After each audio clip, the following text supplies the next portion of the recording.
तो देखा आपने इस बार का जो बजट पेश किया गया है, बजट 2023 और 24, उसमें गांव और किसान के लिए अलग अलग तरह की जो योजनाएं हैं वो यहां पे प्रस्तावित की गई हैं, इस बजट में पेश की गई। और खासतौर से जो शुरुआत में वित्त मंत्री ने कहा कि जब हम भारत की अर्थव्यवस्था की बात करते हैं तो काफी ये चमकती हुई नजर आती है दुनिया की नजरों में भी, और उसी वजह से लगातार हम देखते हैं जब निवेश की बात कही जाती है उसके अवसर कई हैं। और खासतौर से जब कृषि क्षेत्र की हम बात कर रहे हैं तो वहां पे किस तरीके से एग्री स्टार्टअप की अगर बात की जाए या फिशरीज की हम बात करें तो ये तमाम ऐसे महत्वपूर्ण कारक हैं जिन पर हम बजट पेश होने से पहले चर्चा कर रहे थे हमारे विशेषज्ञ के साथ कि किस तरह की इसमें संभावनाएं हैं, और उन्हीं पर यहां ज्यादा जो जोर है वो दिया भी गया है। इसके साथ साथ इंटरनेशनल ईयर ऑफ मिलेट्स की अगर बात की जाए, मोटे अनाज की अगर बात की जाए, तो पूरी तरीके से एक इस तरह का हब बनाने की बात कही गई है जिसके जरिए और ज्यादा प्रोत्साहन जो है मोटे अनाज यानी पोषक अनाज को मिल सके। जो इसकी बारीकियां हैं वो और मैं आपको हम बताएंगे क्या कुछ इसमें खास है, सारी जानकारी आपको देंगे। लेकिन यहाँ शिवाजी आपके पास में आना चाहूंगा, किस तरीके से देखते हैं आप इस बार के बजट को, क्योंकि कृषि को लेकर कई सारी बातें हैं जिनका जिक्र यहाँ वित्त मंत्री ने किया है। जी हाँ, कृषि को लेके कई तरह की बातें उन्होंने की है कि एक तो उन्होंने ये भी कहा है कि एमएसपी के लिए जो कुछ भी किया गया है जी, उसका काफी लाभ जो है किसान को मिला है। किसान को 17.5 लाख किसानों को एमएसपी का लाभ मिला है जी, और 188 लाख टन जो है एमएसपी पे जो है सरकार ने खाद्यान्न खरीदा है जी। और इस बार जो है 500 स्टार्टअप जो है वो बनाए जाएंगे। ये जो मोटा अनाज है जी, बिल्कुल, रागी, बाजरा, जौ, ये सारी चीजों के लिए उसके लिए बनाए जाएंगे। हाईटेक डिजिटल जो सर्विस है वो किसानों के लिए किया जाएगा, और उसमें खास करके ड्रोन की सेवाएं भी हैं कि ड्रोन की सेवाओं से किसान कैसे लाभ ले सकते हैं जी। और 1519 ड्रोन जो है वो किसानों के लिए खास करके सारे देश में लगाए जाएंगे जी।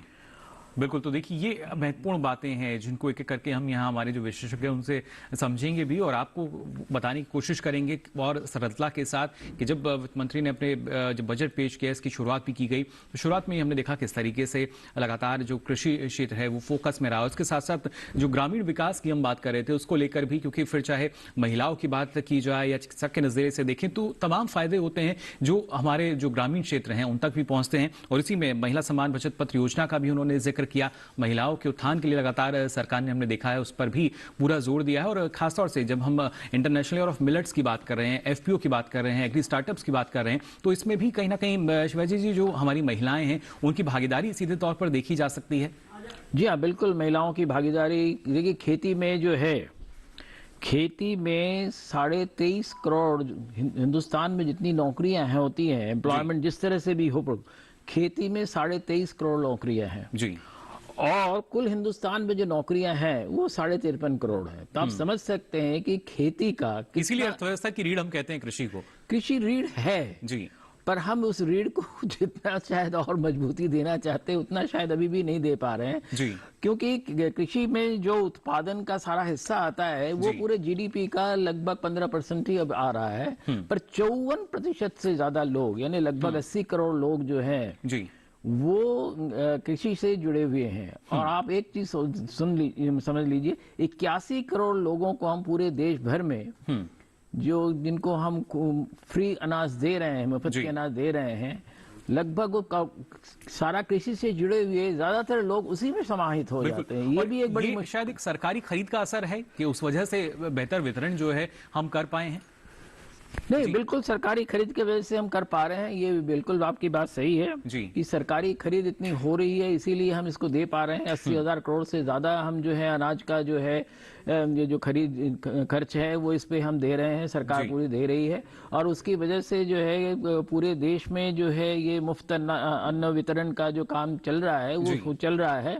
पर इसका जो है देखिए, एक विश्व में सबसे बड़ा कार्यक्रम, विश्व का ये सबसे बड़ा कार्यक्रम है, निश्चित रूप से है, पर इसका जो सरकार पे बोझ पड़ रहा है वो भी हमें देखने की जरूरत है। और इस देखिए, ये अगर बोझ नहीं पड़ता है तो मैं समझता हूं कि कृषि क्षेत्र को और ज्यादा लाभ मिल सकता है। बिल्कुल, लेकिन खासतौर से देखिए किस तरीके से जब हम बात करते हैं कि जो कृषि क्षेत्र में नया बदलाव है, एग्री स्टार्टअप जो है वो महत्वपूर्ण भूमिका में है, उसको लेकर वित्त मंत्री ने क्या कुछ कहा है इस बजट में, आइए इसको एक बार देखते हैं।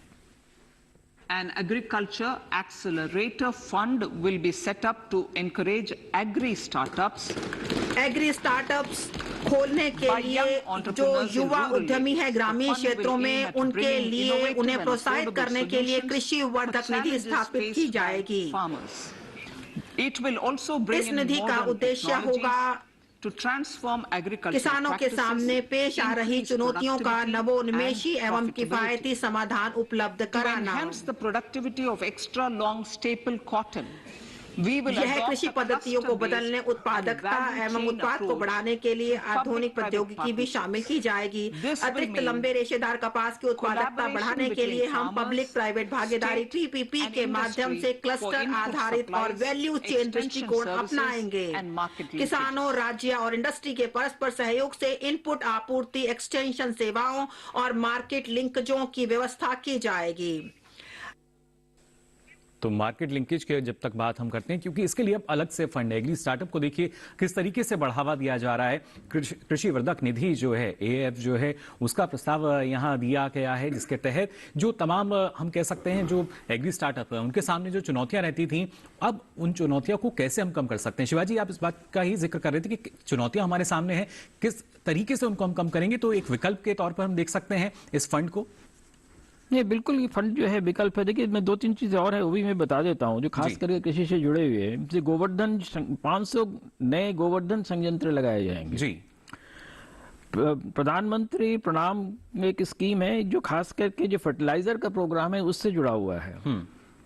आपके नेचुरल फार्मिंग के लिए जो है वो विशेष जो है उस पर बल दिया गया, उसके लिए विशेष फंड दिया जाएगा जी। एक चीज जो है खास करके कोस्टल एरियाज में, जो कोस्टल एरियाज के जो सुरक्षा के लिए और सारी चीजों के लिए और संवर्धन के लिए जो आसपास के जो एरिया होते हैं उसमें मैंग्रोव कहलाते हैं। वो तरह तरह के पौधे होते हैं जो समुद्र में ही पैदा होते हैं और कोस्टल एरिया को सुरक्षित करते हैं जी। तो मैंग्रोव प्लांटेशन का एक विशेष कार्यक्रम किया जाएगा। बायो इनपुट रिजर्व सेंटर जो है वो 10,000 नेचुरल फार्मिंग के लिए लगाए जाएंगे जी। और कोस्टल शिपिंग जो है, अब आप कहेंगे इसका खेती से क्या ताल्लुक है। देखिए, इसका मत्स्य पालन और खेती दोनों से ही ताल्लुक है। इसका जो है सामान ले आना, ले जाना और साथ साथ जो है मान लीजिए किसान एक शहर से दूसरे शहर जाके या गांव से दूसरी जगह जाके अपना सामान बेचना चाहता है कोस्टल किसान, तो उसके लिए भी ये सुविधा जो है बढ़ेगी। और दूसरी चीज जो है, एक चीज जो है मेरे ख्याल में सरकार को उस पर तवज्जो देना पड़ेगा कि उन्होंने किसानों की एक बड़ी समस्या हो रही है कि उनके ट्रैक्टर्स पुराने हो जाते हैं, गाड़ियां पुरानी हो जाती है, उसको उठा के ले जाती है जी। पुलिस आके उठा के ले जाती है। करने की आवश्यकता है कि नहीं, उसकी आवश्यकता नहीं है। उसके लिए विशेष फंड दिया है। मेरे ख्याल में सरकार को इस पे पुनर्विचार करना चाहिए और इस व्यवस्था को तुरंत जो है इसको समाप्त कर देना चाहिए, क्योंकि सबसे ज्यादा नुकसान इससे छोटे किसान, छोटे व्यापारी, छोटे जो आम आदमी है उनको हो रही है, सभी को हो रही है। और इससे जो है सिर्फ एक विशेष क्षेत्र के जो इंडस्ट्री है उसके अलावा किसी को फायदा नहीं हो रहा है। क्योंकि एक चीज जो हमने किया है और सरकार ने बड़ा अच्छा किया है, जो यूरो कार्स की व्यवस्था की है।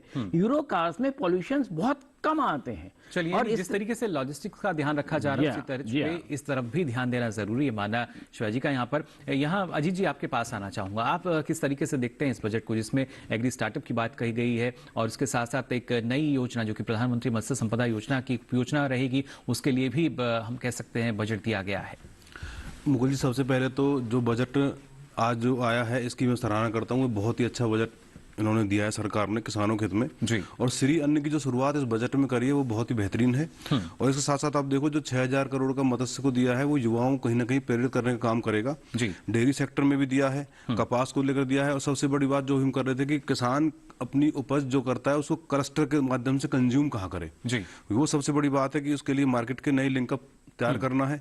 स्टार्टअप उसके कृषि के द्वारा जो नए जो युवा हैं जो रोजगार करना चाहते हैं उनको एक नए आयाम मिलेंगे जी। ओवरऑल सारे देखा जाए डेयरी सेक्टर में भी उन्होंने दिया है, तो महिलाओं को जो सम्मान दिया है वो सबसे बड़ी बात है जी। और जो हमारे कृषि में मुकुल जी जो किसान फसल में पेस्टिसाइड के दौरान मरते थे उनको ड्रोन लगा करके, ये पहल बहुत अनूठी है और बहुत अच्छी रहेगी, क्योंकि इससे किसानों की जीवन बच जाएगा। जो पहले खेतों में जो लगाते थे पेस्टिसाइड यूज करते थे तो उसमें कई बार कोई कीट काट लेता था, सांप खा लेता था, तो ड्रोन सिस्टम से वो सो जाएगा। अब इस पे कितनी सब्सिडी किसान को मिलेगी ड्रोन में, वो देखने वाली बात आगे रह जाएगी। जी बिल्कुल। तो देखिए कई ऐसे पहलू हैं जिनकी चर्चा हम यहाँ बात कर रहे थे, जिनके बारे में, और वही स्थिति जो है वो हमें यहाँ नजर भी आ रही है, जिस पर ना सिर्फ सरकार का भी ध्यान है, फोकस भी है उसी पर। और खासतौर से शिवाजी, यहाँ कपास की आप बात कर रहे थे पहले, तो यहाँ कोशिश की गई है कि पीपीपी मॉडल के तहत और इसको बढ़ावा दिया जाए, जिसका फायदा किसानों को भी मिलेगा। नहीं, देखिए, कपास की खपत बढ़ेगी, कपास के दाम बढ़ेंगे जी। कपास के दाम बढ़ेगा तो किसानों को फायदा होगा। और एक चीज जो उन्होंने किया है, देखिए, उसके साथ साथ जुड़ी हुई एक चीज और किया है, जो देशी जो आपके कपड़ा इंडस्ट्री वगैरह है जी, उनके लिए खास करके उन्होंने एक ये प्रावधान किया है कि अगर इंपोर्टेड फाइबर्स जो है या इंपोर्टेड फैब्रिक जो है उस पे टैक्सेस ज्यादा कर दिए हैं, तो उससे देशी जो इंडस्ट्री है उसको ज्यादा फायदा होगा, उसको बढ़ावा मिल सकेगा, उसको बढ़ावा मिलेगा, उसको बढ़ावा मिलेगा तो किसान को जो है जी निश्चित रूप से ही उसके जो कपास जो है, और कपास के उत्पादन पिछले साल भी बढ़ा था, इस साल और ज्यादा बढ़ा है तमाम परेशानियों के बावजूद जी 14% बढ़ा है। तो ये लाभ जो है किसान को निश्चित रूप से उनकी आय बढ़ेगी और इस प्रकार से उनको ज्यादा फायदा होगा जी। और इस तरह से अगर हम देखें तो ये जो सारी चीजें, कई चीजें की जा रही है, और खास करके किसानों के लिए देखिए एनर्जी ट्रांसमिशन वगैरह में, ग्रीन एनर्जी वगैरह में भी उन्होंने काफी बल दिया हुआ है। जी बिल्कुल। और इन सारी चीजों से अगर कहीं ना कहीं आप देखें तो कहीं ना कहीं किसान और गांव के लोगों को फायदा होता है। पर एक चीज सरकार को देखना पड़ेगा कि कई बार ये देखा जाता है सरकार जो है बड़े अच्छी नियत से सारी चीजों को करती है, पर इम्प्लीमेंटेशन में कहीं कहीं कमी आ जाती है। क्रियान्वयन कैसे होगा ये देखना भी बिल्कुल, वो बहुत जरूरी काम है जी। और उसके लिए सरकार को अपनी व्यवस्था को रखना पड़ेगा निश्चित रूप से ही, और उस यानी प्रणाली को देखिए दुरुस्त बनाना होगा। हालांकि जब हम डिजिटलाइजेशन की बात करते हैं तो पारदर्शिता की वजह से काफी हद तक जो खामियां हैं वो दूर भी हुई हैं, लेकिन अभी भी अगर कुछ खामियां हैं तो कैसे उनको दूर किया जाएगा। नवीकरणीय ऊर्जा की भी अगर खासतौर से बात की जाए, यहाँ पे हरित ऊर्जा का भी जिक्र किया गया, और नवीकरणीय ऊर्जा के तहत करीब 20,700 करोड़ का जो निवेश है वो किया जाएगा, जिसका फायदा देखिए कहीं ना कहीं जब हम कृषि क्षेत्र की बात करते हैं शिवाजी, वहां तक जरूर पहुंचेगा ये। नहीं, देखिए, नवीकरण रिन्यूएबल एनर्जी का जो भी है जी, उसका जो देखिए सबसे ज्यादा अभी भी अगर आप देखें उपयोग जो है खास करके सोलर का जी, और जहां संभव है वायु का, विंड का, तो वो सबसे ज्यादा गांव के क्षेत्रों में ही हो रहा है जी। तो उसका निश्चित रूप से ही उनको लाभ मिलेगा, क्योंकि देखिए सबसे बड़ी चीज जो है जहाँ ग्रिड नहीं है वहीं सबसे ज्यादा ये सक्सेसफुल होता है जी। तो इससे जो है निश्चित रूप से ही दूर दराज के जो इलाके हैं वहां पर बिजली जो है मिलना आसान हो जाता है। और मेरे ख्याल में ये जो नवीकरणीय उपकरण का सारी जो व्यवस्था है वो ऐसे ही क्षेत्रों में करना चाहिए जो दूर दराज के, और वहां लोकल ग्रिड भी बन जाता है कई जगह ये भी हमने देखा है कि सोलर का ये ग्रिड बन जाता है, तो उस तरह से जो है अगर फायदा होता है तो बहुत अच्छा रहता है। और हमने आज ही नहीं, बहुत सालों पहले भी हमने देखा था जी कि आपके उत्तरांचल के कई गांवों में जो थोड़े संपन्न किसान होते थे वो अपने उस पे, और तब तो बहुत सोलर उपकरण वगैरह काफी महंगे आते थे, अपने उससे लगाते थे और उससे उनको काफी लाभ मिलता था। और अब तो अनुदान भी है, पीएम कुसुम योजना के तहत भी देखिए कोशिश की जा रही है। लेकिन खासतौर से कृषि ऋण की अगर यहाँ बात की जाए, क्योंकि 2013-14 की अगर बात करें तो ये करीब 7 लाख करोड़ था, जो कि आज 20 लाख करोड़ पर पहुंच चुका है। तो कहीं ना कहीं ऋण जो प्रवाह हो रहा है, किसान की जरूरतें बढ़ रही हैं, किसान जो है वो संपन्नता की तरफ आगे बढ़ रहा है। अजीत जी कैसे देखते हैं आप इसको? सर, जब 2014 के और अब तक आंकड़े लगाएंगे तो लगभग 13 का फर्क बहुत ज्यादा मायने रखता है। किसान की जरूरतें उसकी फसल के अनुरूप बढ़ रही हैं जी। जब वो अपनी फसल को विस्तार रूप देगा तो कहीं ना कहीं उसकी जरूरतों को पूरा करने के लिए उसे फंडिंग भी चाहिए होगी। तो जो ऋण सरकार प्रोवाइड करा रही है, तो नाबार्ड को इन्होंने जो थोड़ा सा वो दिया है उसमें भी किसान को लाभ होगा ही होगा जी। और जो ये बिजली संयंत्र की बात है, 3 तरह से बिजली हमारी आती है, विंड से आती है, पानी से आती है जो ग्रिड में आते हैं, और एक ये सोलर जो सिस्टम चल रहा है इनसे आती है। तो इनसे भी कहीं ना कहीं किसान अपने बिजली पर डिपेंड नहीं होगा, खुद का संयंत्र लगा करके ट्यूबवेल से अपनी फसल को भर सकता है जी। इसमें भी कहीं न कहीं सरकार के बहुत अनूठी पहल लगी है मुझे। बिल्कुल, क्योंकि इस बात का तो जिक्र हमने पिछले बजट में भी देखा था कि जो अन्नदाता हैं वो ऊर्जादाता भी अब बन रहे हैं और उसी के लिए और ज्यादा मजबूती देखिए उस पूरी प्रणाली में किस तरीके से आ सकती है, इस बात पर गौर किया गया है। साथ ही जो हमारी बागवानी की फसलें हैं उनका भी यहाँ जिक्र किया गया है, कैसे उनको हम बेहतर बना सकते हैं, कैसे वो बीमारी से उनको मुक्त रखेंगे, कैसे उनकी गुणवत्ता जो है वो अच्छी रहेगी। और साथ ही साथ जो मोटा अनाज की अगर बात की जाए, पोषक अनाज, उसके लिए एक वैश्विक केंद्र के रूप में जो स्थापना की बात कही जा रही है, सीधे तौर पर उसका काफी बढ़ावा मिलेगा। और मोटे अनाज को लेकर, पोषक अनाज को लेकर उन्होंने क्या कुछ कहा है, आइए देखते हैं। Millets which are Shri Anna, India is the forefront. Millet के लिए वैश्विक केंद्र Shri Anna. India is at the forefront of popularising millets. Bharat millet को लोकप्रिय बनाने के कार्यक्रम में सबसे आगे है, जिसकी खपत से पोषण, खाद्य सुरक्षा और किसानों के कार्य को बढ़ावा मिलता है। माननीय प्रधानमंत्री जी ने ऐसा कहा है। हम दुनिया में श्री अन्न के सबसे बड़े उत्पादक और दूसरे सबसे बड़े निर्यातक हैं। हम कई प्रकार के श्री अन्न उगाते हैं, जैसे कि ज्वार, श्री अन्ना रागी, श्री अन्न बाजरा, श्री अन्ना कुट, श्री अन्न रामदाना, कंगनी, कुटकी, कोदो, चीना और सामा। इनके ढेरों स्वास्थ्य फायदे हैं और यह सदियों से हमारे भोजन का मुख्य अंग बने रहे हैं। The huge service done by small farmers इन श्री अन्न को उगाकर देशवासियों की सेहत में योगदान करने वाले छोटे किसानों द्वारा की गई उत्कृष्ट सेवा के लिए उनके प्रति आभार व्यक्त करती हूँ। अब भारत को श्री अन्न के लिए वैश्विक केंद्र बनाने के लिए भारतीय बाजार अनुसंधान संस्थान हैदराबाद को उत्कृष्टता केंद्र के रूप में बढ़ावा दिया जाएगा, जिससे कि यह संस्थान सर्वश्रेष्ठ पद्धतियों, अनुसंधान एवं प्रौद्योगिकियों को अंतर्राष्ट्रीय स्तर पर साझा कर सके।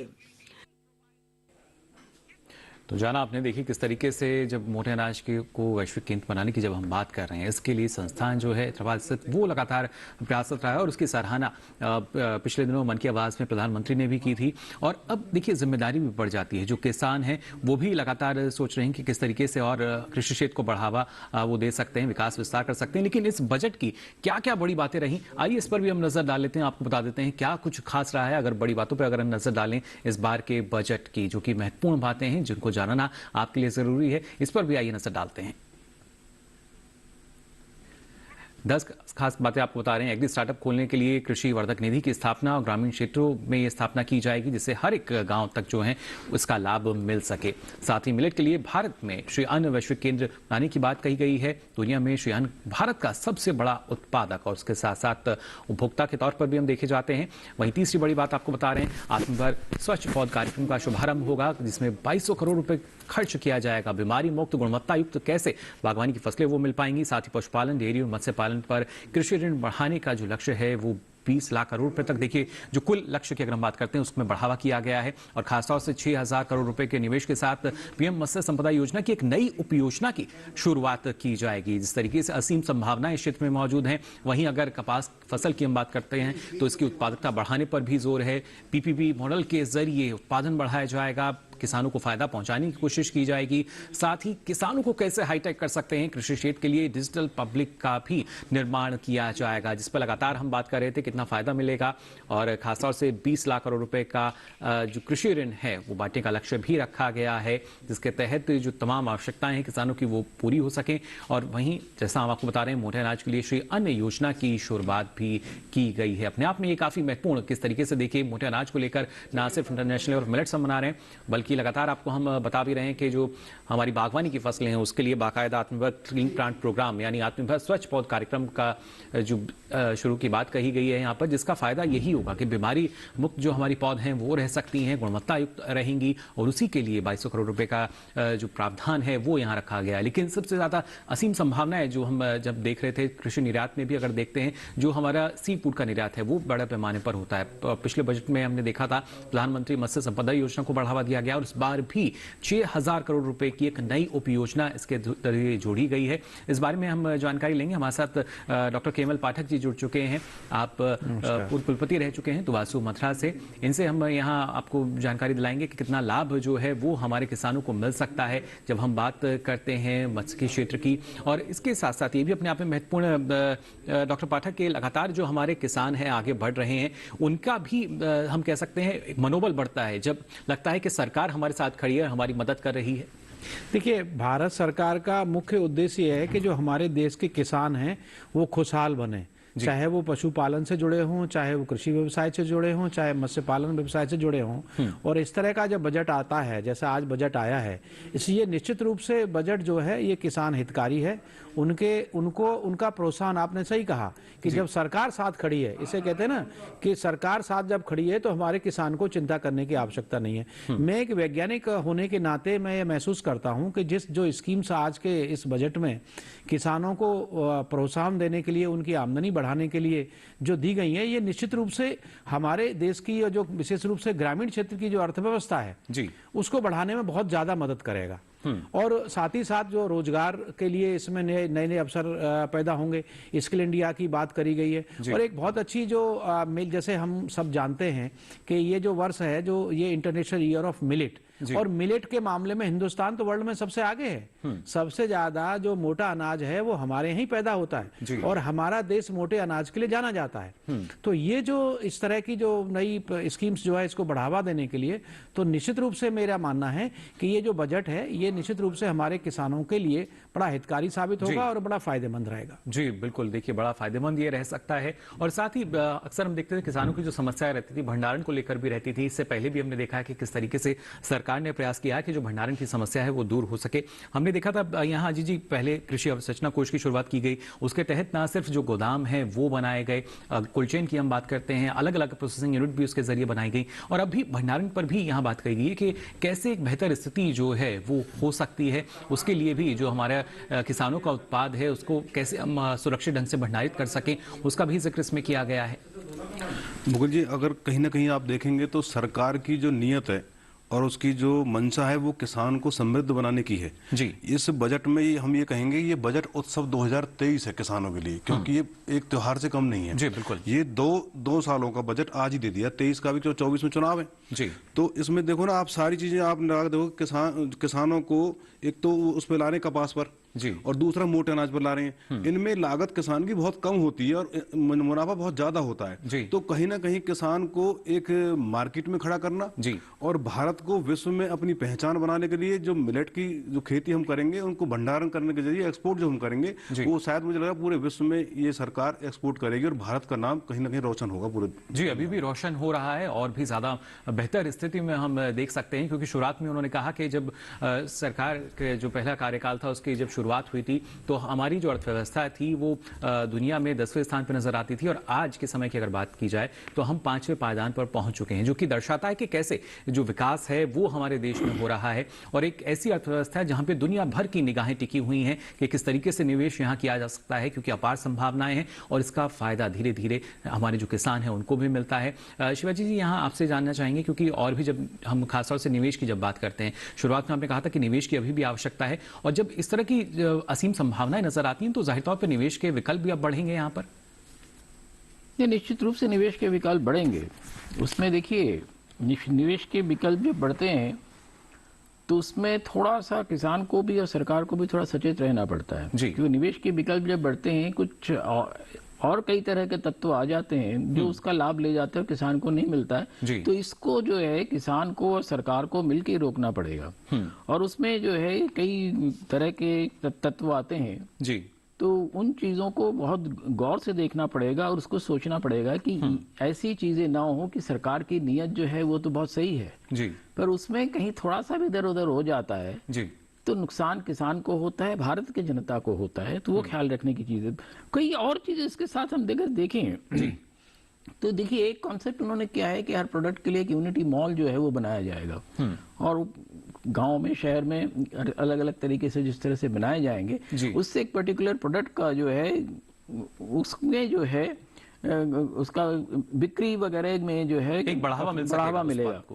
और साथ में एक चीज जो सबसे बड़ी जो है मैं समझता हूँ जो हो रहा है स्टार्टअप के अलावा जी 30 स्किल इंडिया सेंटर्स बनाए जाएंगे जी।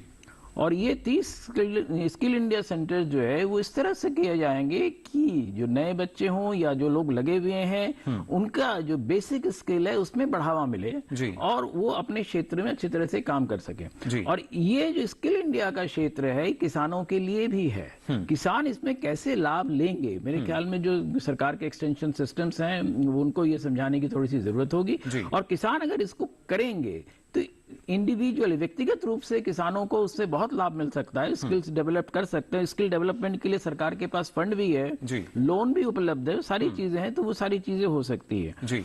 एक और चीज खास करके ग्रामीण युवकों के लिए मेरे ख्याल में होगा कि एक अप्रेंटिस स्कीम जो है जिसमें कि 47 लाख लोगों को फायदा मिलेगा जी। तो उस अप्रेंटिसशिप स्कीम जो है वो कैसे कैसे कहाँ किस तरह से किया जाएगा उसके जो पूरी डिटेल्स हैं वो अभी ग्रेजुअली सामने आएंगे।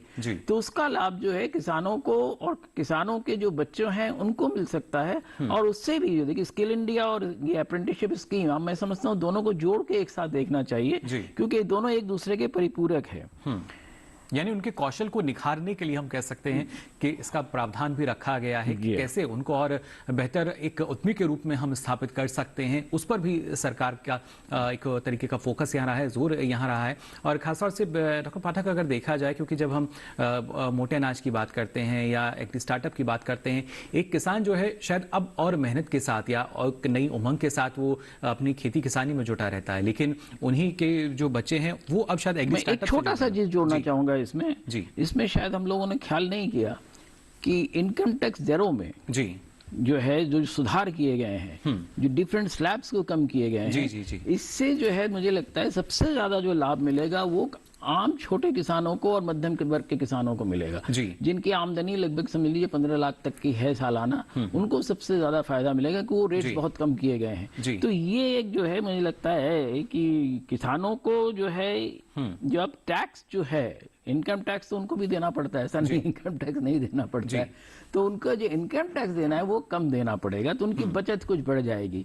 इसके साथ एक चीज जो है सरकार ने किसानों के लिए तमाम तरह के जो है जो ऋण की व्यवस्था की है उसका लाभ भी वो काफी ज्यादा ले सकते हैं पर एक चीज जो है ये जब ऋण लिया जाता है कई बार जो है वही जहां देने वाली बात आती है वहां पर कई तरह की समस्याएं आती है। तो मेरे ख्याल में किसानों के साथ ये समस्या नहीं होनी चाहिए। सरकारी आंकड़े हैं और प्रैक्टिकल एक्सपीरियंस है बैंकों का कि सबसे अच्छी अगर उगाही होती है कहीं से तो किसान अपने आप खुद ही कर देते हैं। बड़े बड़े कंपनियों के बड़े बड़े जो संस्थान है वहां से तो पिछले कुछ सालों में करीब 20 लाख करोड़ का नुकसान हो चुका है बैंकों को, किसान से जो है फायदा ही हुआ है, कोई नुकसान बैंकों का भी जो विश्वास है वो सीधे तौर पे देखिए किसानों पर ही है, क्योंकि अगर कृषि ऋण लिया जा रहा है तो एक तय समय के अनुसार उसकी अदायगी भी कर जाती है, क्योंकि आगे भी एक किसान जो है उसकी आवश्यकताएं हैं और जब तक आप ऋण की अदायगी नहीं करेंगे अगली बार के लिए आपको कुछ समस्या आ सकती है। इस पूरी प्रणाली में भी कई तरह की समस्या रहती थी, जटिलता रहती थी, लेकिन इसको भी अब काफी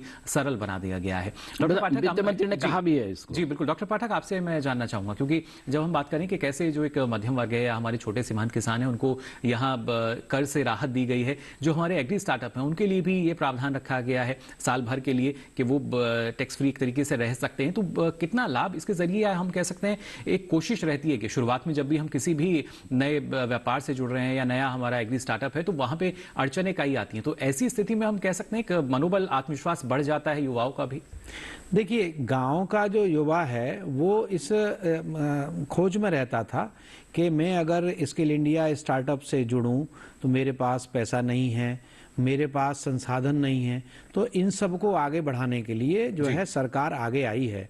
और ये जो स्टार्टअप या स्किल इंडिया या जो भी जो कार्यक्रम जो युवाओं को जोड़ने के हैं, क्योंकि गांव में सबसे बड़ी समस्या मैं जो महसूस करता हूं बेरोजगारी की हुआ करती थी लेकिन अब इस बजट के आने के बाद रोजगार प्राप्त होंगे, नए नए जो लोग इसमें जुड़ेंगे। आज जो अभी आपने एक प्रश्न किया था पहले कि जो किसान है, अब किसान का बेटा जो है अगर इस स्टार्टअप से जुड़ेगा, वैल्यू एडिशन की बात करेगा, अगर मिलेट की हम बात कर रहे हैं, मोटे दान की बात कर रहे हैं, तो मोटा जो अनाज है वो पैदा होगा गांव में, साथ ही साथ उसको वैल्यू एडिशन से ज्यादा पैसा मिलेगा। तो ये जितनी भी स्कीम आज जो बजट में जो दिखाई जा रही हैं या बताई जा रही हैं या जो माननीय वित्त मंत्री जी ने पेश करी हैं, मेरे विचार से इनसे मनोबल बिल्कुल बढ़ेगा।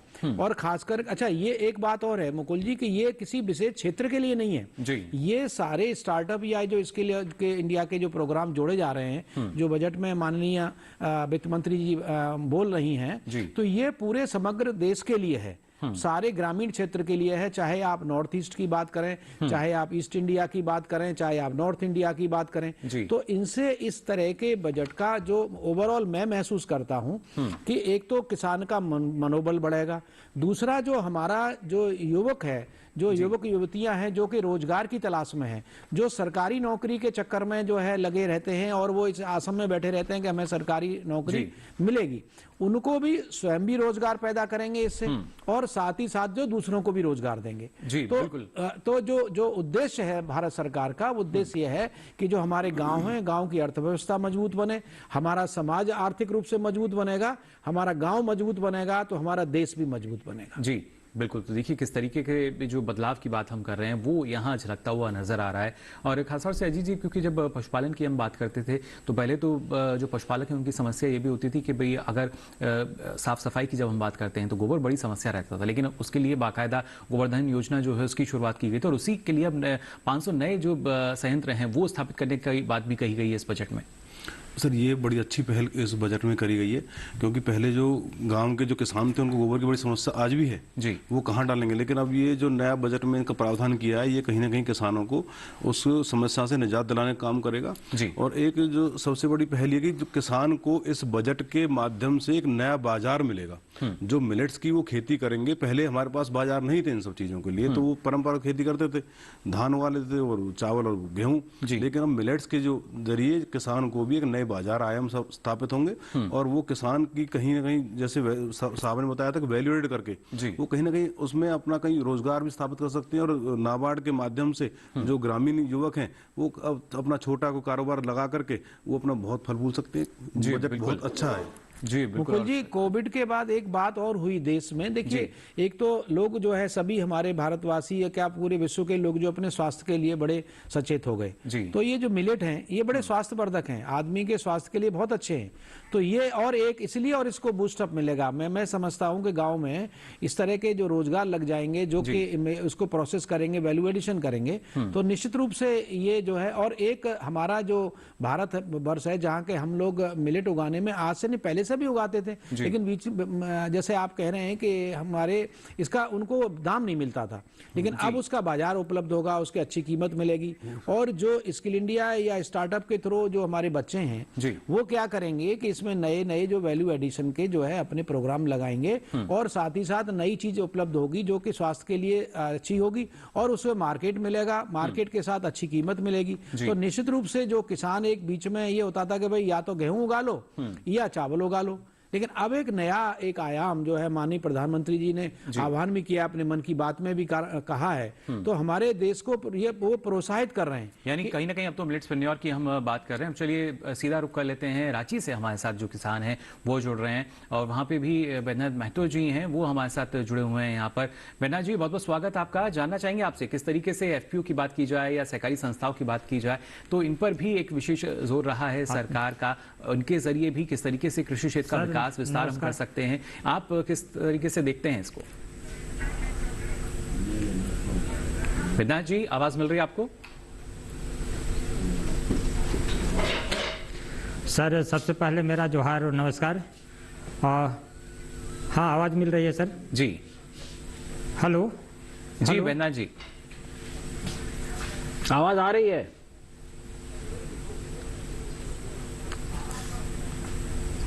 बैद्यनाथ जी सर किस तरीके से देखते हैं आप? हेलो हाँ आवाज आ रही है सर? अब माइक अपने मुंह के पास रखें। बैद्यनाथ जी अगर खासतौर से हम ना सिर्फ FPO सहकारी की बात करते हैं बल्कि प्राकृतिक खेती पर भी हमने देखा है कि कोशिश की जा रही है, ज्यादा से ज्यादा जो किसान है कैसे वो आए और इस बार एक लक्ष्य लेकर भी हम चल सकते हैं।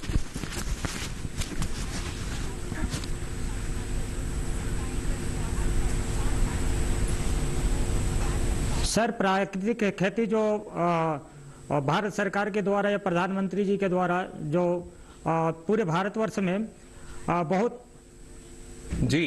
अच्छा ये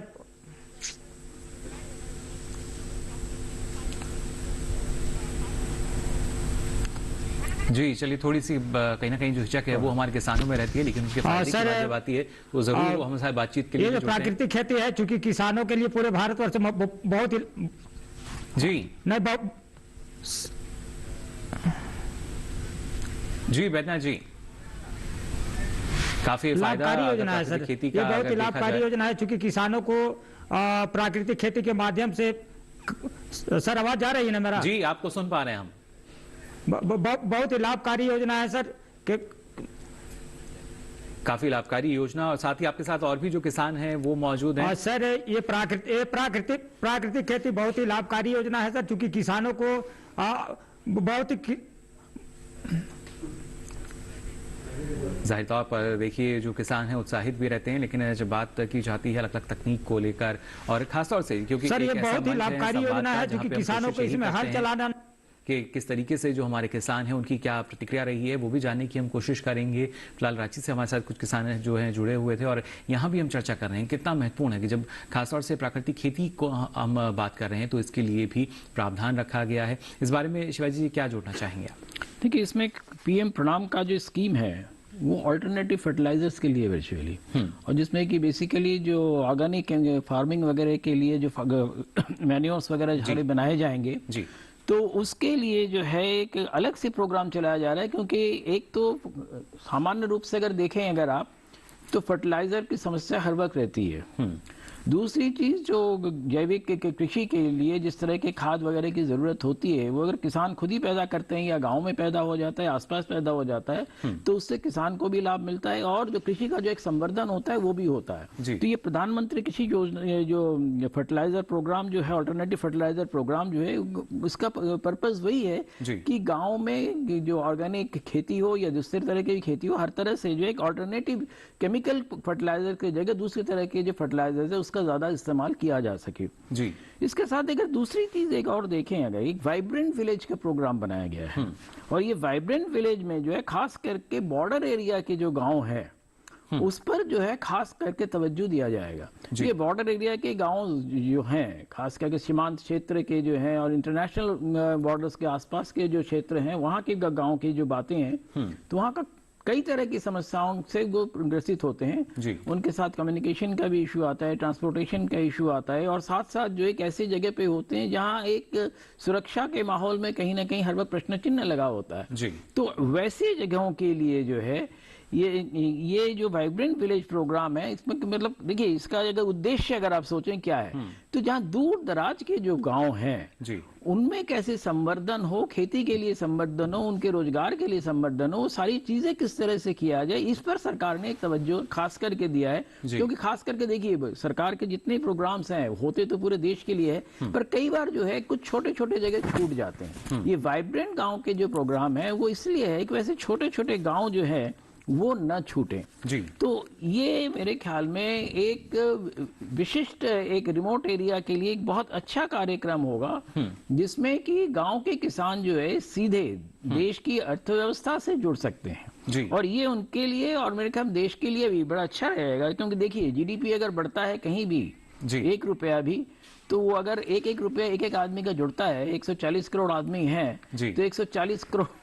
का जो मुनाफा हो जाता है, तो ये लाखों करोड़ों का जो मुनाफा है ऐसे छोटे छोटे कार्यक्रमों से होता है। जी बिल्कुल, और फायदा देखिए आज के समय में हमारे जो किसान हैं उनका मानना यही है कि एफपीओ से जुड़ के उनको काफी लाभ मिल रहा है। रांची से एक एफपीओ संचालक हैं सुमित जी, वो हमारे साथ जुड़े हैं, उनसे उनका अनुभव जानने की कोशिश करते हैं, कैसा अनुभव रहा है उनका और कितना फायदा एक किसान को मिलता है जब वो एफपीओ से जुड़ता है। तो सुमित जी क्या कहना चाहेंगे?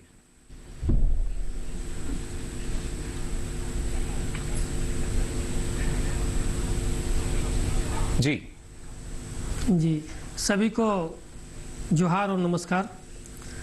एफपीओ अभी सबसे पहले तो हमारे कृषि मंत्री जी को और हमारा देश के प्रधानमंत्री श्री नरेंद्र मोदी जी को बहुत बहुत धन्यवाद। उन्होंने हमारे किसान के लिए जो काम किए हैं, इस बजट में जो लाभ पहुंचाए हैं उनको हम धन्यवाद दे रहे हैं। अब एफपीओ जब आया हमारे देश में, उसको लेकर किसानों को काफी लाभ हुआ है।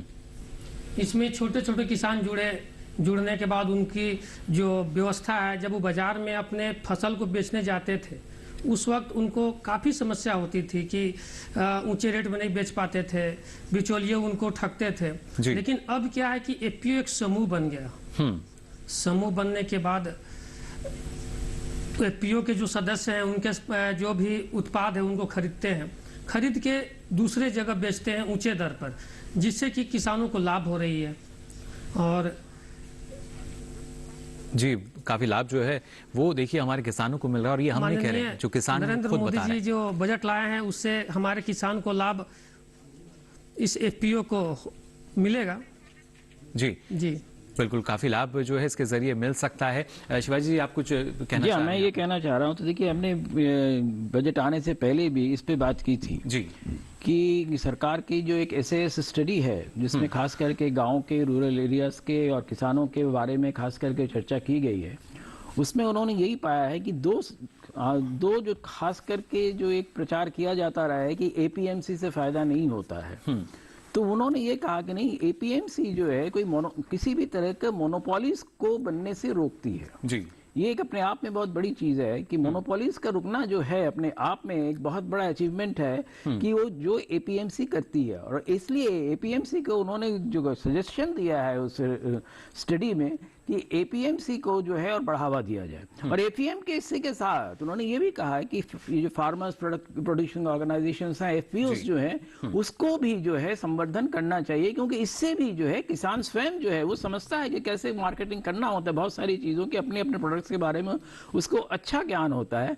तो वो एफपीओस को भी कैसे बढ़ावा दिया जाए। तो एफपीओस और एपीएमसी जो है इनके बारे में जो गलत धारणा का प्रचार किया गया था, हो सकता है कुछ वेस्टेड इंटरेस्ट के एरियाज है वहां से किया गया हो, तो उसके से जो है जो लाभ होता है उसको कैसे संवर्धन हो। छोटी मोटी त्रुटियां देखिए किसी भी सिस्टम में आ सकती है, उन त्रुटियों का अगर सुधार लिया जाए कि जो सिस्टम सरकार चलाती है, हमने यही महसूस किया है और सामान्य जनता और किसान खास करके यही समझते हैं कि सरकार की जो स्कीम चलाती है उसका लाभ निश्चित रूप से जनता को होता है। तो वो हम कैसे करें और किस तरह से करें, ये इस स्टडी में पूरा दिया हुआ है। और इसको अगर किसान समझ लेते हैं तो एपीएमसी के साथ वो खास करके जुड़ेंगे और उनसे उसको निश्चित रूप से उनके प्रोडक्ट्स को जिस तरह से बेचेंगे और उनसे जो इनकम है उसमें निश्चित रूप से ही लाभ होगा।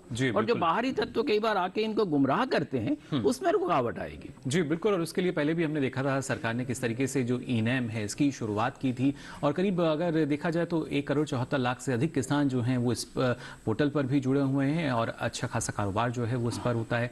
लेकिन अब आवश्यकता यही कि किसान जो है और जागरूक कैसे हो सकता है, हम उसको कैसे जागरूक कर सकते हैं। डिजिटलीकरण की जब हम बात करते हैं डॉक्टर पाठक, कहीं इसी के तहत भी हम देख सकते हैं कोशिश यही की जा रही है कि अगला लक्ष्य यही है कि किसान को और हम जागरूक कैसे बनाएं, जिसका जिक्र अभी शिवाजी जी यहाँ कर रहे थे कि एपीएमसी और एफपीओ शब्द सुनते ही शायद किसान थोड़ा सा पीछे हट लेते हैं, लेकिन वास्तविकता जो है वो उसको जानना नहीं चाहते। आवश्यकता यही कि वो सारी बात जाने, सच्चाई को जाने।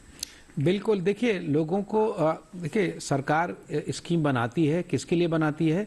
हमारे लिए बनाती है, हमारे किसानों के लिए बनाती है, हमारे नागरिकों के लिए बनाती है। तो किसानों को जो है विशेष रूप से जो ग्रामीण क्षेत्र हैं और विशेष रूप से और भी जो कि बॉर्डर एरिया पे जो कि दूर दराज में रहते हैं, उन किसानों को इसके स्कीम्स की जानकारी हो, उनको उसको बढ़ावा देने के लिए भारत सरकार जो है ना बजट के अंदर भी जो है डिजिटाइजेशन को काफी आगे बढ़ा जा रहा है। और इसका उद्देश्य यही है कि किसानों को ज्यादा से ज्यादा जो भी स्कीम आती है, अगर आज वित्त मंत्री महोदया ने जो बजट में जो भी बातें कही गई हैं, इनकी जानकारी जल्दी से जल्दी हमारे किसानों को मिले, इनकी जल्दी से जल्दी जानकारी हमारे नागरिकों को मिले, ताकि और उसका उद्देश्य सरकार का यही है कि लोगों को जागरूक बनाए। अगर एक जागरूक किसान, एक जागरूक नागरिक ही जागरूक देश बनाता है, और हम अगर इस मामले में जागरूक रहेंगे, और इस बजट का उद्देश्य यही है।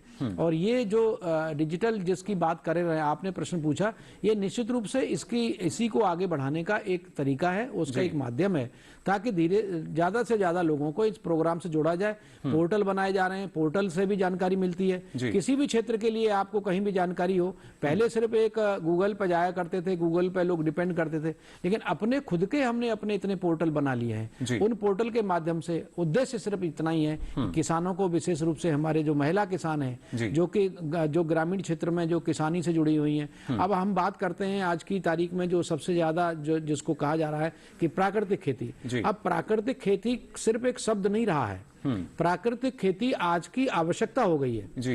हमारे ग्रामीण क्षेत्र में हम प्राकृतिक खेती को बढ़ावा देके, तो जैसे आपने बताया कि अभी एक जो केमिकल फर्टिलाइजर का एक दौर चला हमारे देश में, इसकी वजह से क्या हुआ, हमारी जो खुद की जो मृदा थी वो जहरीली हो गई जी, रसायन मुक्त हमें बोलना पड़ा। डॉक्टर पाठक, मैं एक छोटा सा सवाल आपसे पूछना चाहूंगा जी। मेरे ख्याल में आज के संदर्भ में बहुत रेलेवेंट है वो जी। प्रधानमंत्री जी ने कहा कि जो बाजरा है जी, उसको प्रोत्साहन मिलना चाहिए, लोगों को बाजरा का सेवन करना चाहिए जी। पर एक चीज जो है, पिछले मेरे ख्याल में जब से ग्रीन रेवोल्यूशन शुरू हुआ है जी, तब से बाजरा, रागी और ये सारी जो चीजें हैं, उनके जो खपत है वो खत्म सी हो गई थी और बहुत कम हो गई थी कुछ कुछ क्षेत्रों में छोड़ के। अब जो है इसके लिए खास तरह का स्वाद जो है, टेस्ट पैदा करने की जरूरत होगी, क्योंकि बाजरे से जो संबंध टूट गया लोगों को, वो टेस्ट जब तक पैदा नहीं होगा, किसान अगर बाजरा पैदा भी कर लेगा तो वो बाजार में कैसे जाएगा वो बाजरा, लोग उसकी खपत कैसे करेंगे? ये एक मेरे ख्याल में उत्पाद जो है शायद तैयार करने होंगे डॉक्टर पाठक, प्रसंस्करण की तरफ जाना होगा। बिल्कुल, आपने बिल्कुल सही कहा, और जो आप इशारा कर रहे हैं वो ये है कि अब आवश्यकता इस समय वैल्यू एडिशन की है जी। मैं हमेशा हमारे माननीय प्रधानमंत्री जी की, अगर आप मन की बात की श्रृंखलाओं को अगर आप पीछे से देखोगे, उसमें वो अक्सर ज्यादातर जो है किसान भाइयों को जब भी संबोधित करते हैं तो वैल्यू एडिशन पर जोर देते हैं। वैल्यू एडिशन के सबसे बड़ा फायदा जो ये है कि जो आपको पैसा मिल रहा था बिना वैल्यू एडिशन के, उससे आपकी आमदनी बढ़ी। तो बाजरे की जो आप कह रहे हो ये बात सही है। बाजरा हमारे देश में ऐसा नहीं है कि हम इसी साल से पैदा शुरू कर देंगे। बाजरा और ये मोटे दान तो हमारे देश में पहले से पैदा हुए हैं। बिल्कुल, देखिए पोषक अनाज में बहुत कुछ छिपा हुआ है, ना सिर्फ स्वास्थ्य की दृष्टि से, आर्थिक दृष्टि से भी काफी महत्वपूर्ण है, उसकी भी मैं जानकारी लूंगा। लेकिन उससे पहले हम यहाँ रुक करेंगे मेरी सहयोगी राधिका का, जो हमारे साथ जुड़ी हैं, किसानों के बीच में है, और किस तरह का जो प्रतिक्रिया है वो वहाँ किसानों की उनको मिल रही है बजट पेश होने के बाद से, क्योंकि इस बार के बजट में भी हमने देखा गाँव और किसान के लिए क्या कुछ निकल कर आया है। फिलहाल जो किसान है वो उसको किस तरीके से देख रहे हैं। राधिका, क्या कहना है किसानों का? आप देख सकते हैं कि जो किसान हैं वो पूरे जोश और उमंग के साथ वहां हमें नजर आ रहे हैं अलग अलग स्थिति में, और जब भी जश्न का माहौल होता है तो आप देख सकते हैं जो ढोल नगाड़े हैं वो जरूर बजते हैं, और ये हम देख सकते हैं वहां पे जो हमारे किसान हैं वो किस तरीके से उत्साहित नजर आ रहे हैं, खुश नजर आ रहे हैं।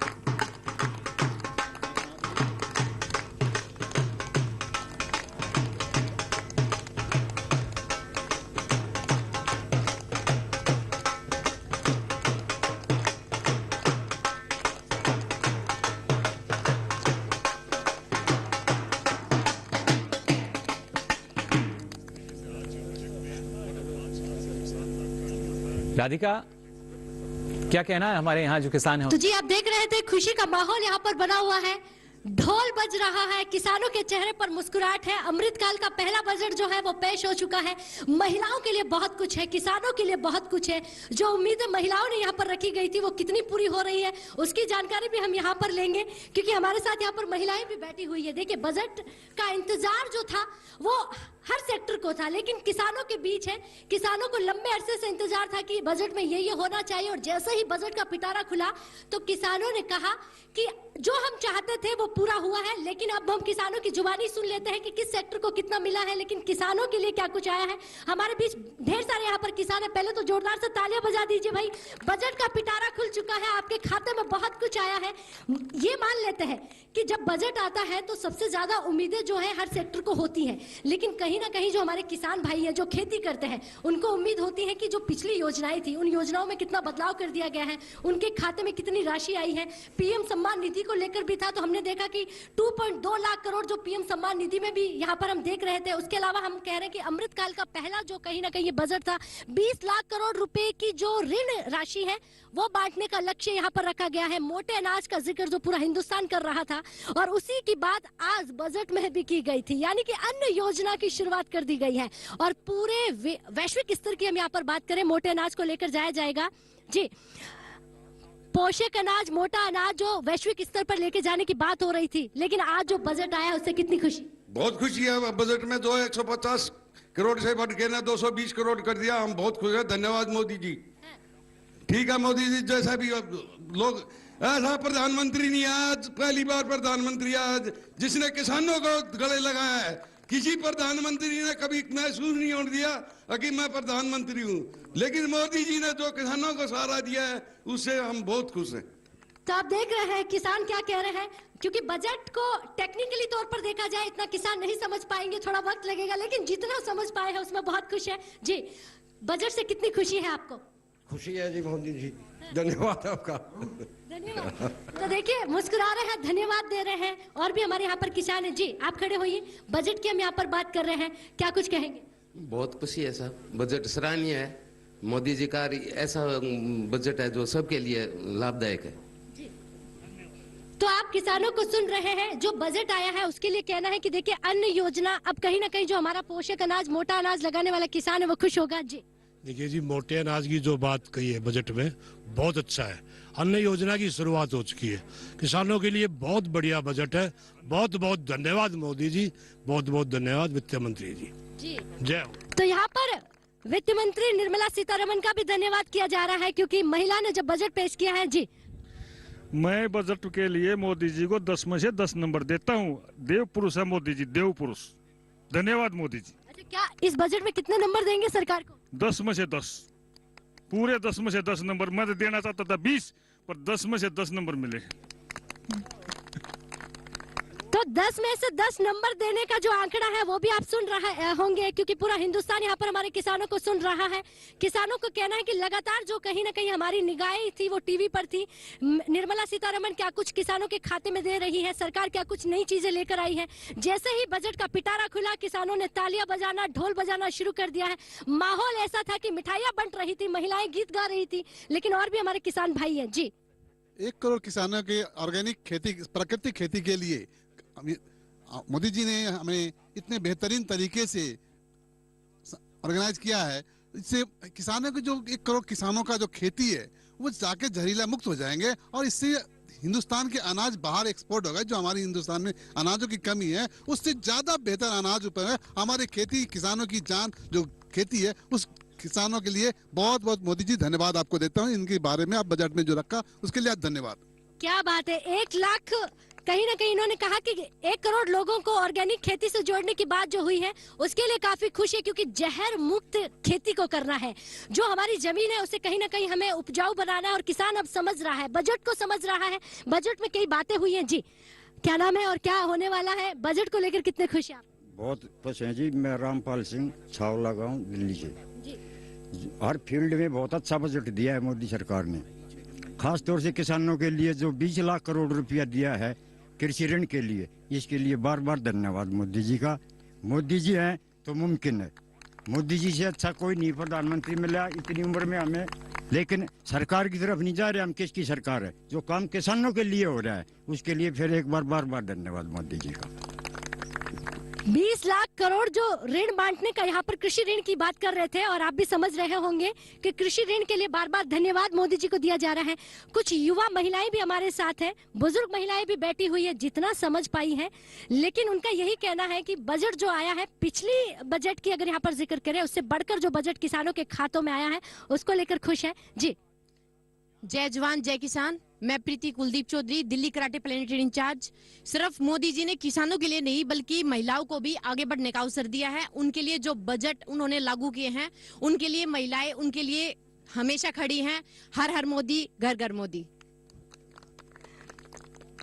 तो जब महिला बजट पेश कर रही हो और घर की जो राजनीति कहते हैं, घर संभालने वाली हमारी महिलाएं अच्छे से समझती हैं कि होम मिनिस्ट्री इन्हीं के पास होती है, तो इन्हीं से पूछ लेते हैं क्या कहेंगे इस बजट से आपके खाते में, आपके रसोई पर असर पड़ेगा कि नहीं पड़ेगा? मंत्री महिला जो हम महिलाओं के लिए बजट तैयार किया उन्होंने काफी अच्छा किया है। हम उनसे बहुत बहुत खुश हैं।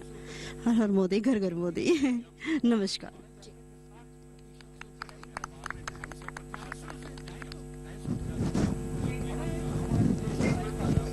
हमारे जो किसान हैं उनका सीधे तौर पे कहना है कि जो बजट है उसको राजनीतिक रंग से ना देखा जाए, ये देखा जाए कि किसानों के हिस्से में कितना कुछ आया है। फिलहाल राधिका, आपका शुक्रिया हमारे साथ जुड़ने के लिए। साथ ही जो हमारे साथ किसान भी जुड़े हैं यहाँ पर, काफी महत्वपूर्ण हो जाता है कि जो किसान है उनकी क्या प्रतिक्रिया रहती है। हालांकि किसानों का ये भी कहना है कि उम्मीदें शायद कुछ और भी थी, और सबसे ज्यादा जो फायदा है वो किसान को, देखिए एक जो अभी तक हम देखते आ रहे थे इंटरनेशनल ईयर ऑफ मिलेट्स की हम बात कर रहे थे, तो किसान के जहन में था कि इसको लेकर और क्या कुछ नया होगा। सिर्फ हम जो अलग अलग कार्यक्रम जो हैं वो चला रहे हैं, लेकिन अब इस बजट में उसका भी पूरी तरीके से प्रस्ताव रखा गया है कि कैसे हम जो पोषक अनाज है उसको और ज़्यादा बढ़ावा दिया जाएगा, कैसे और ज़्यादा उसका जो लाभ है किसानों तक पहुंचाया जाएगा। और डॉक्टर पाठक, हम यहाँ जिक्र कर रहे थे कि ना सिर्फ स्वास्थ्य की दृष्टि से अगर देखा जाए, बल्कि आर्थिक दृष्टि से जो लाभ है वो पोषक अनाज के जरिए अब एक किसान को मिलने वाला है।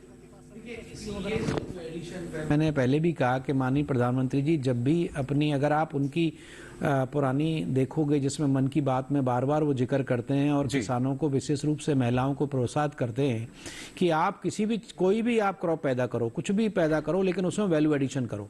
चाहे दूध कर रहे हैं तो दूध में भी वैल्यू एडिशन करो। अब मिलेट का जो है, जो मोटे अनाज की जो बात हो रही है, जिसमें हम पूरे विश्व में लीड लेंगे जी। हमारा उद्देश्य यह है कि हम लीड लेंगे, यानी लीड लेने का मतलब है कि पूरे विश्व में हमारा जो मिलेट है वो जाएगा वहां पर। तो अगर हम वैल्यू एडिशन जोड़ देंगे जी, रागी वगैरह ये सभी हैं, खाली बाजरा नहीं है इसमें।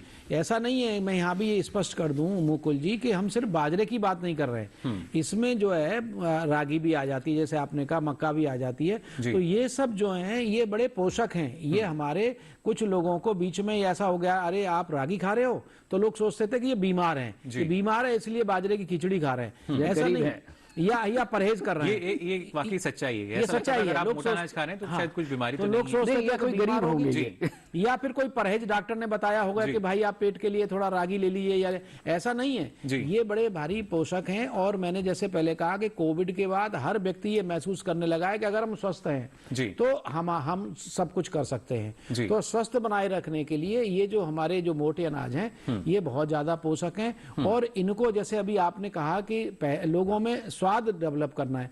आज की जो नई जनरेशन है, जो पिज्जा जनरेशन बन गई है, यानी उनको पिज्जा चाहिए किसी भी हालत में, तो हमें क्या करना पड़ेगा, हमें इसकी वैल्यू एडिशन को बढ़ावा देना होगा।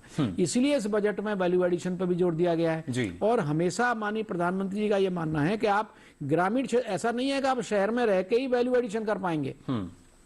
जो एग्री स्टार्टअप के जो प्रोग्राम इसमें दिए गए हैं, सबसे ज्यादा स्टार्टअप एग्रीकल्चर सेक्टर के अंदर है, और इनको स्ट्रेंथन करना और लोगों को रोजगार देना और लोगों को जोड़ना इसके अंदर। अब किसान है, मान लो मैं किसान हूं, मेरा बेटा अगर मैं अगर ये मोटे अनाज पैदा कर रहा हूं तो मैं अपने गांव में, अपने क्षेत्र में जो है वैल्यू एडिशन का कोई प्लांट लगा लूं, और वहां पर जो है, अब आजकल तो इतने ज्यादा रेडीमेड फूड आ गए, तो क्यों नहीं है मोटे अनाज के रेडीमेड फूड हम तैयार करें। जी अजीत जी, इस बारे में आपसे मैं जानकारी लेना चाहूंगा कि किसान आखिर, क्योंकि वो भी चाहता है उसकी आमदनी जो है वो दोगुनी चौगनी हो सके, और इसके लिए प्रसंस्करण जो है एक महत्वपूर्ण कड़ी है। और अब तो अलग अलग गाँव में, अलग अलग ब्लॉक स्तर पर भी हम देखते हैं जो प्रसंस्करण इकाइयां हैं वो खुल रही हैं, सरकार मदद कर रही है। किसान इसको कैसे देखते हैं? पिज्जा का बेस भी बन सकता है इन चीजों से। सर वो जो बता रहा था मुकुल जी, जैसे पाठक जी बता रहे थे जी, वैल्यू एडेड की में तो अब तक खाए, शायद पाठक जी जानते होंगे, बेजा की रोटी खाते थे जी। बिल्कुल, पिछली बार में उसमें चने भी होते थे, धान भी होते थे, ज्वार भी होता था, और ये रागी भी होती थी,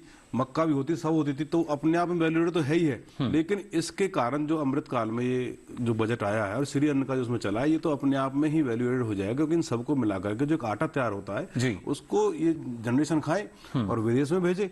और रही बात जो डिजिटल की बात कर रहे थे भाई साहब, डिजिटल तो होना ही चाहिए इस किसान को जी। आज से पहले जब हम देखते थे गांव में जो पेंशन आती थी, चाहे व्यक्ति कोई मर गया हो लेकिन उसकी पेंशन कोई ना कोई लेता रहता था। अगर डिजिटल होगा तो आज किसान के खाते में सीधी राशि जाती है, तो डिजिटलाइजेशन तो होना ही चाहिए, ये तो मैं मानता ही मानता हूं। और इसके कारण जो अब मोटे अनाज पर जो खेती होगी उसके कारण जो किसान जो पहले अपनी फसल के साथ साथ जायद फसल उगा लेता था, आज किसान बाजार का अधीन हो गया, लेकिन अब किसान दोबारा से अपने अधीन आ जाएगा, क्योंकि इस फसल के साथ साथ वो अपने घर में तोरई भी है, सब्जी भी है, घिया भी लगा लेगा और खुद की। चलिए बिल्कुल, ये सारी बातें हैं और बजट से जुड़ी और भी महत्वपूर्ण बातें हैं जो आपके साथ हम आगे साझा करेंगे। आगे भी आपको इस खास पेशकश में हम आपको बताएंगे बजट 2023-24 में क्या कुछ खास रहा है। लेकिन यहाँ रुक रहे हैं एक छोटे से ब्रेक के लिए। आप देखिए इतने किसान समाचार, फिर हाजिर होंगे इस खास पेशकश के साथ।